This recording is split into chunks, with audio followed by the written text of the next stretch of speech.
Hello, dreamers and thinkers, and welcome back to another episode of Undone. I'm so excited for you guys to hear today's conversation. I feel like I say that at the start of every episode, but it's because I mean it. I think I get the privilege of having some of the best conversations and having some of the best guests on this platform. And if you want to keep that happening, you want to keep hearing these conversations, seeing this production, see what we got going on, you can head over to our page on buymeacoffee.com/undone the podcast. Help us support and keep doing what we're doing. But without further ado, let's get into this week's episode.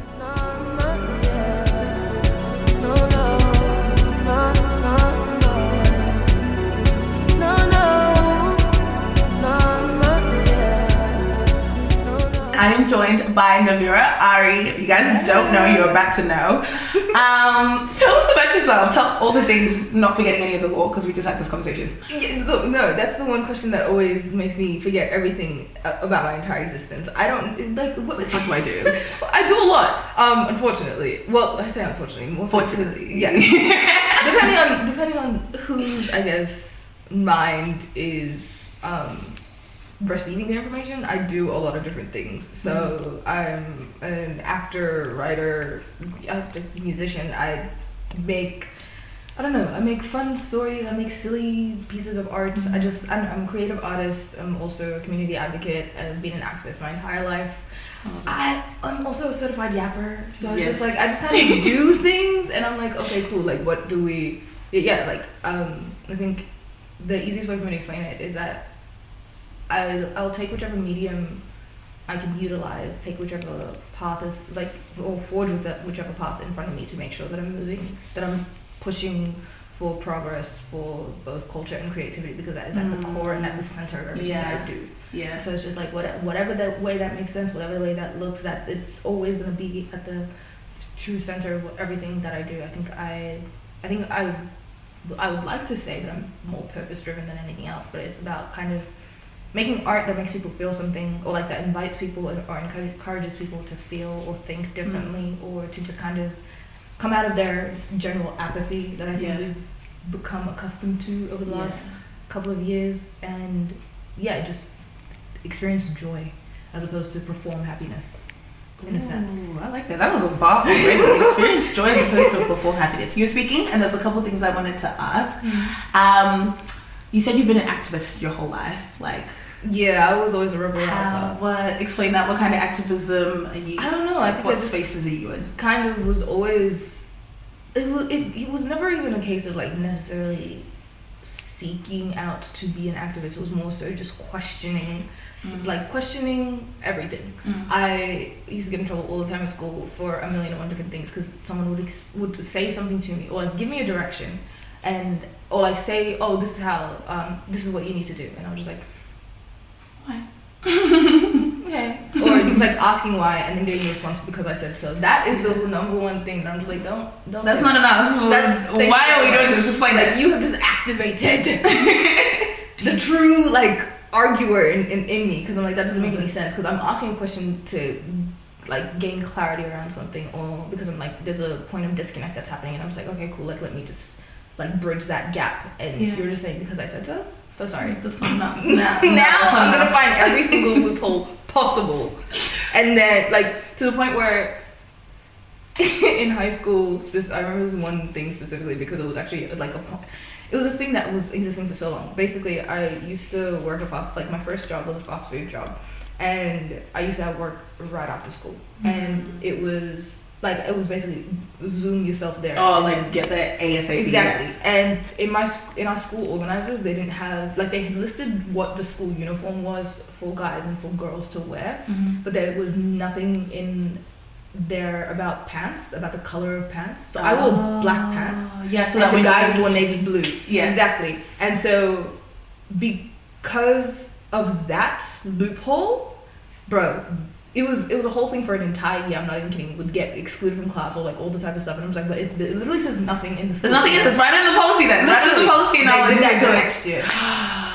Did they? After a whole year of punishing you for something that didn't exist. They did that the next. They updated it the next year, and then it was finally rolled out with the school. What's it called?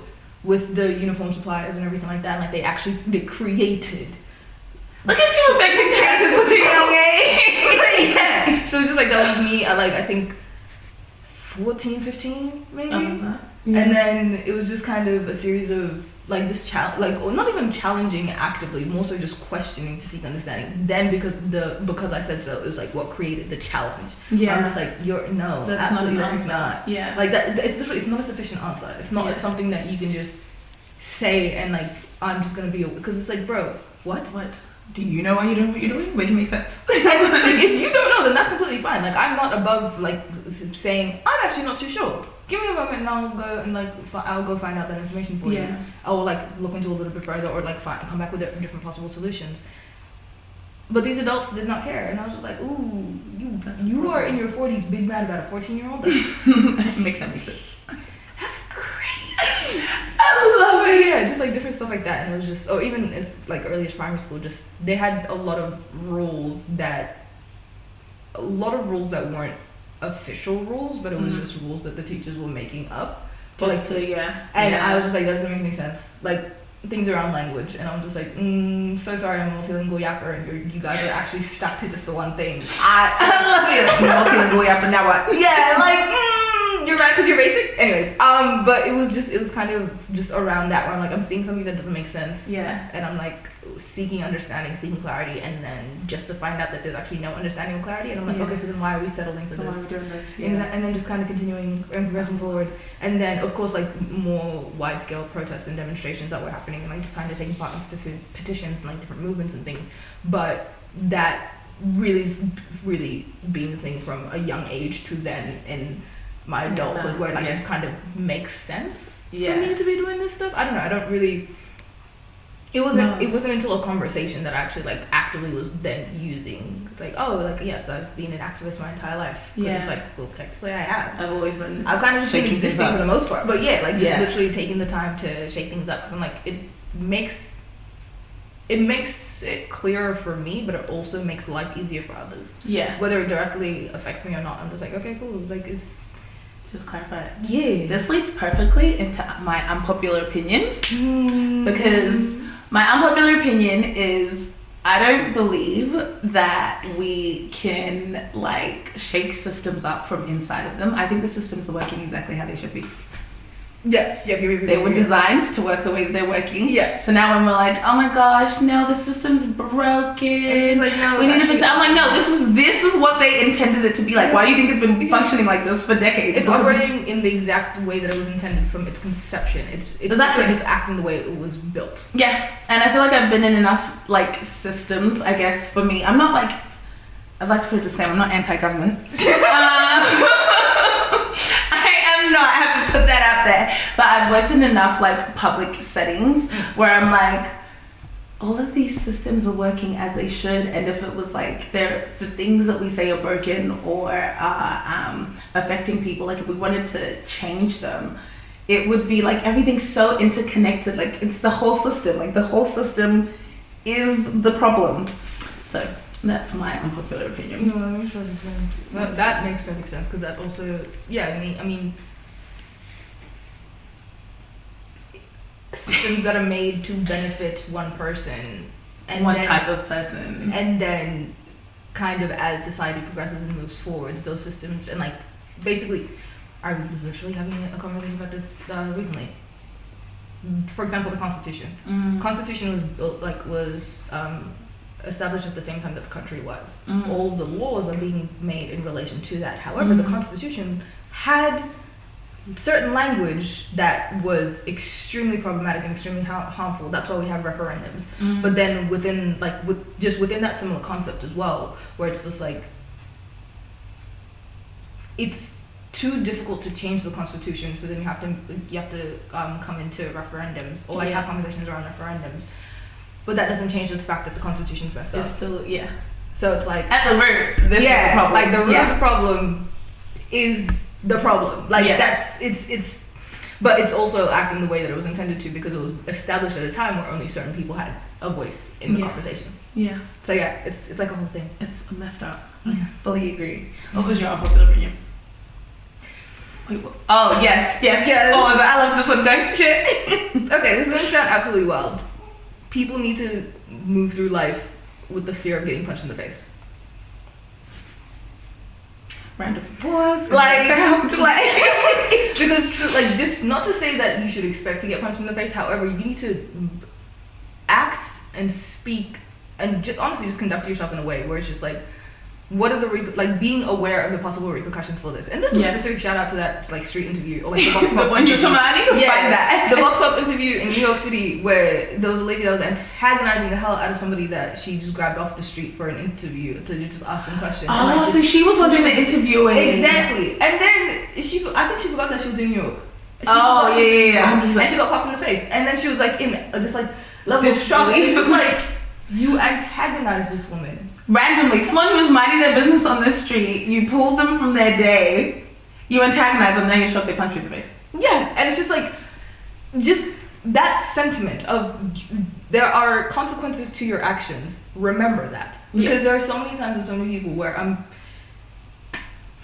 that was one specific week. 2 random, unrelated people on 2 separate days. It was literally Tuesday and Thursday. 2 people came, grabbed my hair. Out of my hair. Like just as in a ponytail. And they're just like, and I'm like, yes, that was one of them. And then the other one came and grabbed it from the front. And I was like, oh, it was, so it's like, and because I'm like, this is whilst I was at work. And I'm like, I can't. Oh, I have to be professional, but this was, I don't know you. I don't know where you've been. I don't know where your hands have been. I don't know where your mind has been. Why are you touching me? We don't know each other. What are you? You're a stranger. And what did they say? Were you like? I was like, the first time I was absolutely shocked because I'm just like full ponytail, grab everything. And I'm like, and then the second time I was like, I just leaned back and I'm like, we're just not gonna do that. We're not gonna do that. The worst part about that is when you pull people up, they get shy. Like they're like, oh my god, no, I just wanted to. It just looks so beautiful. And I'm just like, admire with your eyes, not with your hands. Thank you very much. You don't want to ask permission if I just came and started. Why ask for permission? Because they're just gonna reach anyways. Oh yeah, I love when people do that. Can I was like, oh, no, you can't. Oh, but I'm just okay. No. So it's like it's very much where it's like people are. That would have been an appropriate situation to punch someone. I don't think you would have lost your job. I would have lost my job. Are you sure? Do you know how palm colored that space is? You make good points. Cool. This is in a for-profit company. Okay. So it's just like, don't act out of pocket. But still, you were assaulted first, technically. What do you mean I'm you one of grabbed 3 my black hair? people in the entire store. Yeah. One of the other black people is a man, and the other one is a hijabi. Okay. Yeah. I'm used to getting like poked and prodded or like just kind of having actually no, I anticipate microaggressions. Yes, because that's just what my life is. That's just what my existence is. Mm-hmm. I'm a just about 6 foot tall, dark skinned black girl with gold blonde hair. Yeah, I stand out. I recognize that I stand out. Yeah, and I try to move through life with a smile on my face, or like just kind of be. I exist in my own little world. I'm like singing songs, like playing show tunes, doing like a 1-2 or something like that. Cool. People have a level of comfortability to then come and speak to me and approach me. People will come staring at me from a distance, walk straight up into my face. It's just like, where are you from? And it's just like, hello. How are you? What's your name? Do pleasantries, like it's just, and so it's things like that where I'm like, it's jarring experiences, or people saying it's like, oh, you speak really good English, and I was like, yeah, I've been speaking it since I was a kid. Yeah. Thank you very much. Yeah. People being shocked. And then anyways, but yeah, it's just different things like that where I'm just like, you need to remember the consequences to your actions, because if I was not in uniform right now, it would have gone down. I would have laid my hands on you too. You would have been checked and humbled, and then you would have left with all of the guilt and fragility of oh, but I didn't mean it. And it's just like, okay, cool, but you said what you said, and now I'm reacting how I'm reacting as a response to that. What's that? Newton's law? It's one of Newton's laws. Oh yeah. Every action has an equal and opposite reaction. I love this experience. Let's remember that. Wait, so did you grow up in Melbourne? Yeah. And that was your experience still? I feel like I always idealized it. I mean, who told you that? See, I'm from regional Queensland, so like, that's you see how I'm like, I know they have to have had it better in Melbourne. It couldn't have been. No, because in Melbourne it's just under the facade of like multicultural like melting pot. Where it's like we're so progressive, and it's just like no, because it's still the same. It's just dressed differently, literally. Okay, I'll take it. I feel better. Yeah. I feel better knowing our experiences were similar, because I really thought, why did my parents bring me here? We should have gone to a big city. I'd stand out less. No, because the thing is, even in a big city, it's more so, there's more microaggressions than macros, and it's more covert than I think that's what it is, whereas in like regional, it's pretty... It's in your face. They're just like they'll put your punch monkey to your face. You're like, okay, hi. Now I know not to come in your direction. Thank you very much. Versus being in conversation with somebody just for them to turn around and like say, just like, I don't see color, but that's always a bad way to start. I don't see color. Okay. Yeah. First of all, anyways, it's insane. It's insane. So, tell us the story of like. How you got to here? Like, how did we get here? What has been like the mini life story? I say mini. We want like the Cliff Notes version. Yes, Cliff Notes version. Cliff Notes version. Literally, well, being Sydney's or Sydney's, depending on who it is that you talk to, it's really odd being older than your country's independence, but it's like it's also one of those things where there are people that I talk to and they're just like, oh, but you're not this, you're this, and anyways, but separate to that, my parents had moved to Egypt from Sudan in don't know what year. I'll be so completely honest. I love that. I was like in the 90s. Actually, I've never known this. I know for a fact that it was in the 90s, but because it's like my oldest brother was born in Sudan, and then they moved to Egypt, and like I think he was 2 when they moved, and then a few years later I was born. Then the United Nations like humanitarian visas were a thing that was happening then, and we were gonna go to America just because that's where like some of my mom's side of the family was, or like that's where they were going. Those were like the 2 kind of main options, right? Was like that was 3. There was America, Canada, and Australia. Okay, yeah. And then for whatever reason, I don't know, just things went the way that they went. They showed I don't know why they trusted us, like 6 or 7-year-old with this freaking decision. But stop already, see how this is going. They showed this boy a picture of a moose and a picture of a kangaroo. He picked the kangaroo, and that's how we ended up in Australia. That's so good. Which one do you want to go see? And I was just like, dang, I can't even get a word in. I mean, I was a year and a half. So it's just that's how we ended up in Australia. Yeah. So it's like I was born overseas, decision and then we making. moved. Exactly. Yeah. It's like pros and cons. What are they? Yes. Which one? Which one is the cutest animal? Oh, I love. Wait. So do you have any memories of like before Australia? No, I was younger than 2. Yeah, so you Australia is all you have for the most part in terms of like what it is like there are certain like sounds and smells that I remember, but like it's all of the other sensory things, not all visual. So it's just it's that, but it's very like specific and very small. Yeah. So one of the things we do on this platform is talk about like the experiences of African Australian migrants, so that people don't feel isolated and like alone in their experience. Because I think often we're like, am I the one who struggled with like thinking this way or like having to walk this out? And so I guess one of my questions is like, what was that like? Because your parents and your brother probably have more memories than you did, but you're like fresh, like this kangaroo's all I know.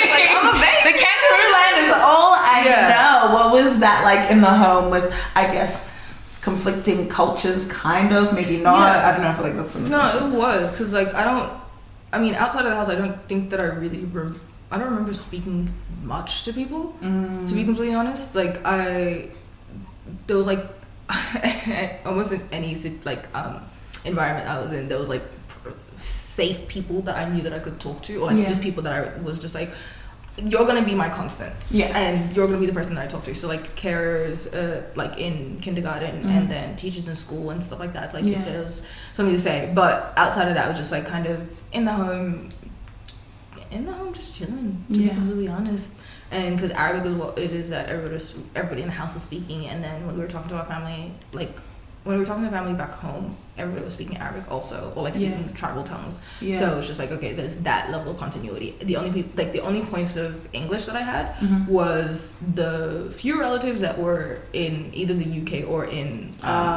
the States. Yeah. And then TV.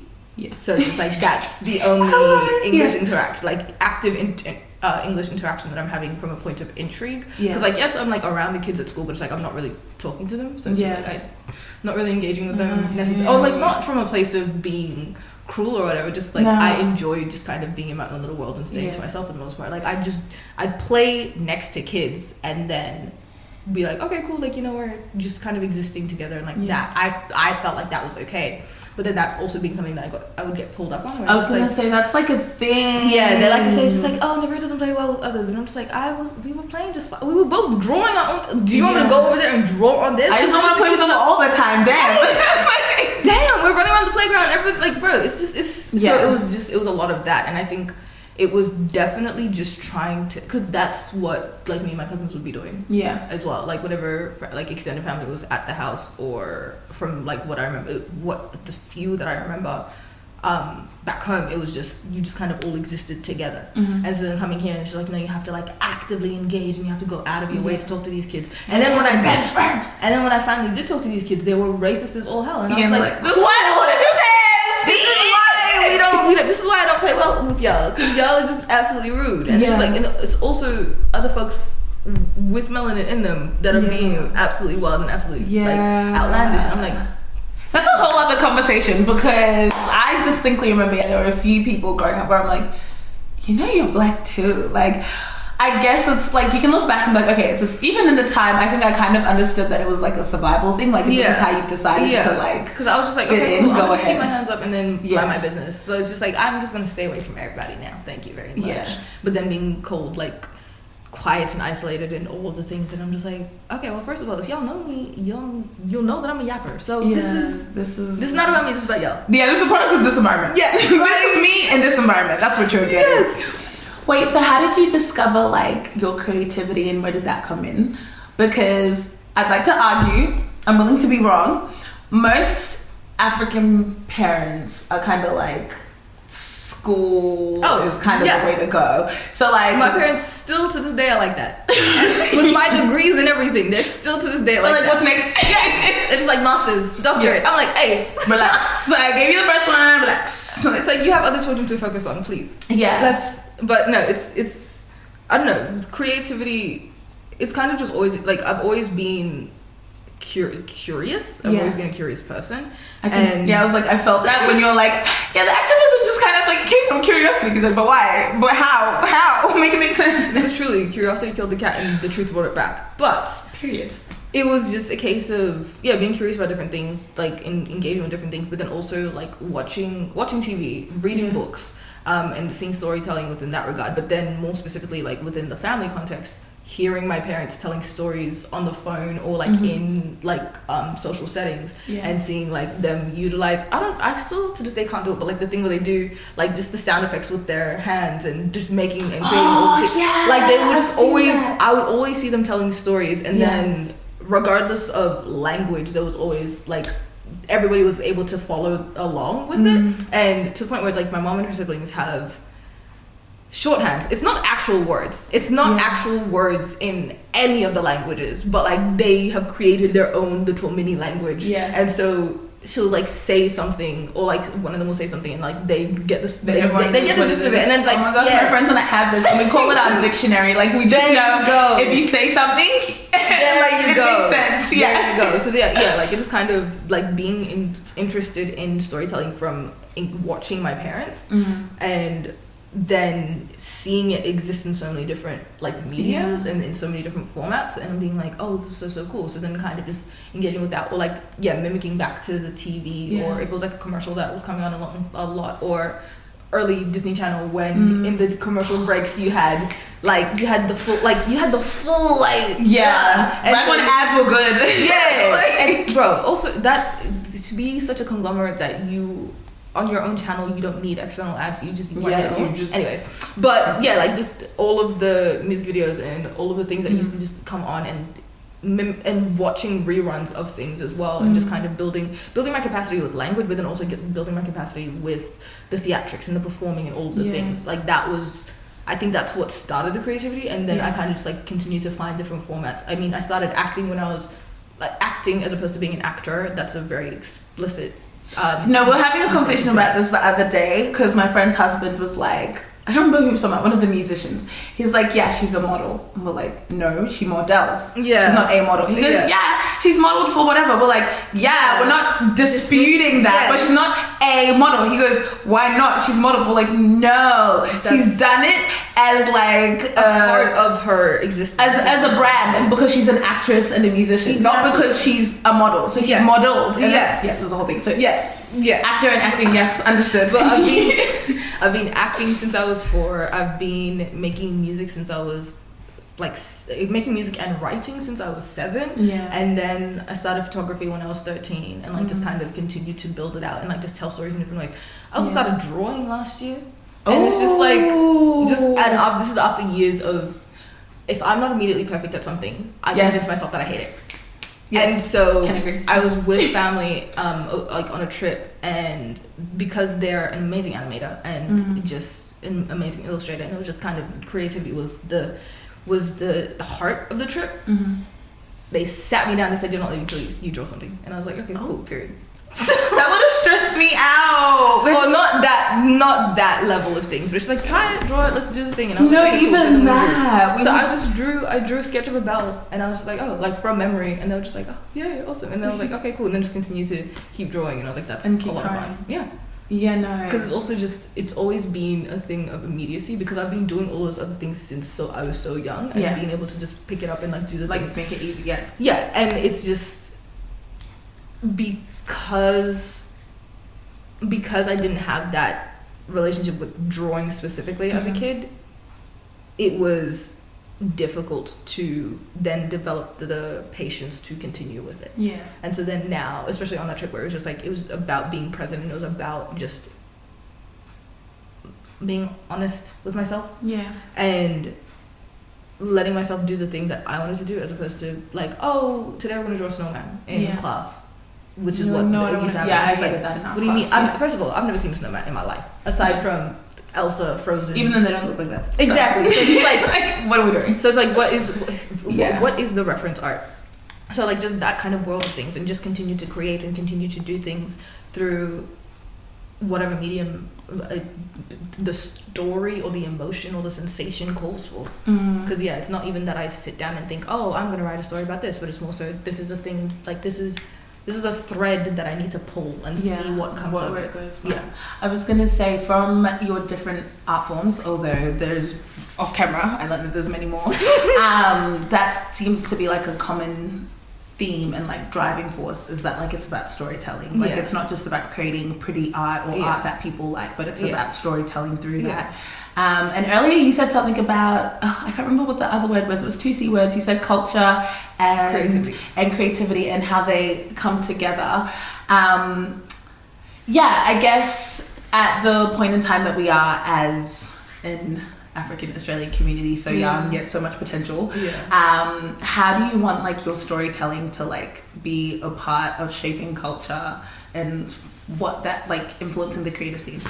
I mean, I don't think I've like actively thought about the impact that I want to have on the creative scene necessarily, because I think the scene is a machine, to be completely honest. Yes, it freaking is. I'm so glad you said that. I didn't realize how much I needed someone to hear someone say that. Yes, it is. Sorry, continue. But the scene is a machine, and machines must operate in particular, like they have to operate with certain like chops, changes, codes that are written and things like that. And I've never I feel so validated right now. I've never comfortably existed within like social rule books. Because I'm just like that. I don't like. Life for me has always felt like everybody's got the playbook, and I'm just trying to like, I didn't even know that a playbook existed.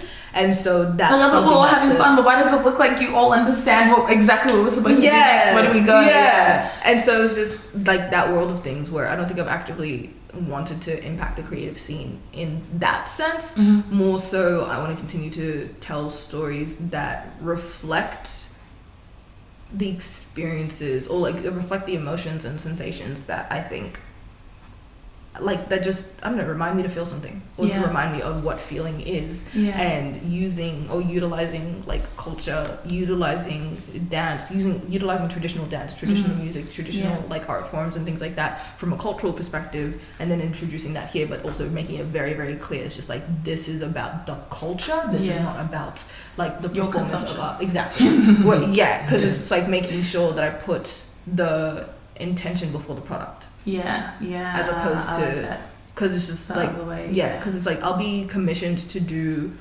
some piece of work or something like that, and I'm like, okay, cool, awesome, like that's completely fine. But then that also restricts me to the one thing, because there will be different phases in my life where I'm like, oh, right now I'm like wanting to like explore sound and how sound impacts like theater, for example. How does sound impact theater? How like, what is it that you can like pick from the world and inject it into the space and utilizing that? But if you just want me to do a photography piece, I'm like, ooh, okay, cool. How do I then bring theater and sound into this, and making sure that it's a full and immersive experience, just because that's where my brain and my body that's is where at. you're currently it's like I can execute here, but I want to bring in this other aspect, because that's also something that is like, that is playing, that is very much front of mind for me. So it really is a case of combinations. I love the way your brain works. That's what I was thinking as you were speaking. I was like, I love. Something you said reminded me of Trevor Noah and Chimamanda did a podcast for her new book, but they were talking about how clout / fame corrupts art, because then it becomes a thing of like, but you're so and so, why are you making art that looks like this or sounds like this, or like, and you're kind of limited. So I guess my question for you is, as you continue to grow, and your name is definitely going to get out there, so like obviously that, we'll see what happens. How will you plan to keep like your authenticity and what it is that you like, the reason you create? I mean, something that I've instilled for myself is kind of like anchor words or pillars for like each year as things go on, just to like, so that I'm actively focusing on something. And that those things going into extended practice have reminded me to return to myself and to figure out what's going on for me right now, what is coming up for me right now, what are the things that, what aspects of myself am I neglecting, and what aspects of myself am I conflating. And just kind of just not necessarily to humble myself, but really just to bring myself back to me, as opposed to, it's like, Navera, you're doing like this, that, and the third, it's so you should be, and I'm like, ooh, so then should I? And then that means that I'm then moving in response to somebody else, as opposed to moving in response to myself. Like, I need to be the stimuli that's pushing me forward, as opposed to everybody else. I like that. I'm gonna write that down, because I was in a bit of a slump earlier this year, and I was like, no, it's really good. I like that. That also doesn't change the fact that I have my days, I have my weeks, I have my people that I need to call. I have like, I'm actively in therapy. I've been in therapy for a very, very long time, and I see my friends. Also, the self-awareness doesn't come for free. Oh, lovely. Oh no, beautiful. No. Nice. No, it was more like it's very interesting though, because even going into conversations with going into my therapy sessions, I actively look forward to them. I think also it is something that I've recognized, is that it's about my reality being something that I'm validating, as opposed to needing to necessarily get to like a certain point, because it's just like we will get there regardless. But right now I need to recognize, that thing that happened that I convinced myself was okay, actually it's not okay, and actually it's not, and though it was however long ago it was, it doesn't change the fact that like the issue still lies there. It's not put to bed. It's actually just dormant. So we need to let's talk about that. People don't know the difference. It's truly humbling, because I also do I do the same thing that I think not to say that I'm like Beyonce, but let me continue. We'll let you land. But something that I heard in response to how she deals with things, is just like, if she's going through something, she'll let herself really feel it for 24 hours, then keep it pushing. Because it's like there are still things to do, and not to say that like not within those same not within that same parameters and frameworks, but it is a case of when something is coming up, let myself fully feel it, so that I can continue to move it forward. As opposed to, and not wallowing in it. I'm not gonna stay in something extended for no reason. It's just like if it's the thing that's coming up, if that's my emotional experience, if that's my if my parasympathetic nervous system is kind of just like screaming at me about one thing, it's just like I need to listen to that, otherwise I'm going to explode, and then that's going to impact all of my other, like my external relationships, because that's also another big thing for me, where it's just like I marry up my internal and external. I was gonna say, I feel like a lot of people have learned to switch off that voice, that sound, like their parasympathetic nervous system. They've just learned to switch it off, and not listen to it, and so then it's like, oh, I'm not sleeping too well, I don't know what's going on. And it's just like, actually... Oh, like, oh, my jaw hurts. What is that? It's just like, you're very hot tension. Yeah. It's like, I think also that a lot of that comes from therapy, but it also comes from acting and like the training that I've done there. And so then I can get into a character, but then recognizing, oh, actually the point of, hold on. And like, as opposed to re-traumatizing myself because I have to cry in a scene, now I just remain present with myself. Let myself be affected by the story, and then I can cry, and like that'd be completely fine. As opposed to dealing with it. So it's just like it's being and that's why I think art is therapeutic, because, or at least it's been therapy for me. It's been an additional form of therapy for me, because like the reality of it all, truly, my life would not be what it is if it was not for art. Like creativity, like creating and connecting with art has been truly my lifesaver, and that's something that I'm going to always be appreciative of, always be grateful for, and always move with an understanding of. And even if I'm not doing something that's in direct relation to art, but public facing, it still doesn't change the fact that I'm doing like a bunch of different things. Like I have songs that I've made, cut, recorded, all the things, never releasing them, because it's something that I had to make just for me. Like it was just like a release. It wasn't something to be things that are written just for me. That whole thing of like, don't monetize every side hustle. Like not everything is a side hustle, and like, that's sometimes it's just a hobby. That's also me saying that as someone that has effectively monetized so every so it's just, but like having those moments where it's just like, okay, cool, what is something, it's like I'm making art that is meaningful for me, everybody else gets to benefit from that. As opposed to me making art for everybody else, and then I get to benefit from it. Or it's just like, putting myself before other people, because respectfully, who are you to me? I have lived my existence the way that I have. I've gained the experiences that I have, and I am building the voice that I have. You are not anywhere in those sentences. I was gonna say, I feel like with social media and people posting their lives more, we feel entitled to more. Like we feel like we know people, we feel like, even I feel like that influences how people enter into relationships with people when they meet in person. It's like there's this automatic like, you should let me in, or you should let me know about your life. It's like first of all, like let's, because sorry. No, because truly, this is a conversation I've had in regards to this. Okay, he knows who he is. He knows who he is. I don't have pursuing money. I get taken to court. It's not gonna be that. But it's like there's this one particular person where it's just like, I think genuinely, or like something that cut that little bit out. But two things. People have forgotten the art of like interaction and connecting and building connection with people, where I think a lot of people are just seeing others as what can I get from you, as opposed to how can I serve you, or in any regard. And also connected to that is that people are seeing people and they're just like, they're basing that person's value or importance to them based on how much intrigue they have to get into their pants, and it's just like that's not that is not how I thought that sentence was ending. That was a collective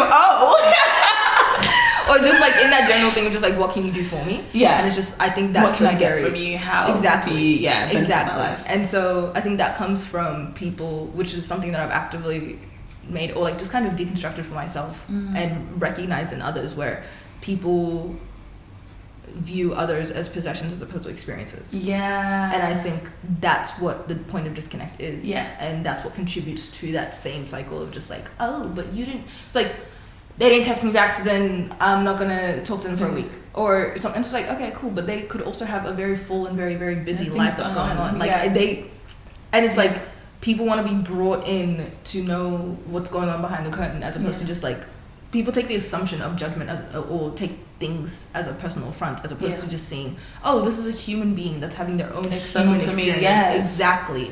And so it's just like that you get to experience in these small nuggets and small windows of time. And that is a privilege in and of itself. Not from a place of they're amazing, they're giving you the time of day, but it's just like we get to be humans and interact with other humans. We get like life imitates art the same way that art imitates life. So it's just like you having the ability to engage with others and be present with others that are also being present with you is truly beautiful, because you can feel when someone's energy is like somewhere else. You can feel when a person is they're just not interested in what's going on here. So it's like that world of things is what the point of frustration is, where y'all like put the phone respectfully, is always that damn phone. Like put the phone down. And like I say this also understanding that like a lot of my life, a lot of the ways that I engage with things or my public facing things have to do with my phone. Yeah. Where it's just like And also I'm also not utilizing it to the I'm not I have a team of people that are going to be looking at me like, girl, we know we've been begging you, but that where I haven't been utilizing my social platforms the way that I should be. I haven't been utilizing like just a lot of digital things the way that I should be, and I'm just like, I understand why it's a factor, but it's not the most important thing in my life. Where when I'm with people, like, yes, I have my watch on my wrist, but it's just that's more so from a place of, okay, cool, anything that's like an emergency, anything that's important, anything that's now, and like that's like a quick I actually refuse to get one of those for that exact reason. I'm like, if my phone is not near me or it's on do not disturb or whatever, I need it that way. Like if anything is happening, I'm like, if any emergency, any bad thing is happening, that's not gonna change nothing. I'm like, I can't change nothing. I'm not the best person to help you. But it truly is. It's a case of like, I want to be here. I want to be where I want to be where my feet are at. Anything else is like. Anything else can wait, respectfully. And that also is sometimes so detriment, because it's like, it's jarring for other people to then experience that. But also because that is something, like when people meet me, that's what I hope that they're able to understand from me.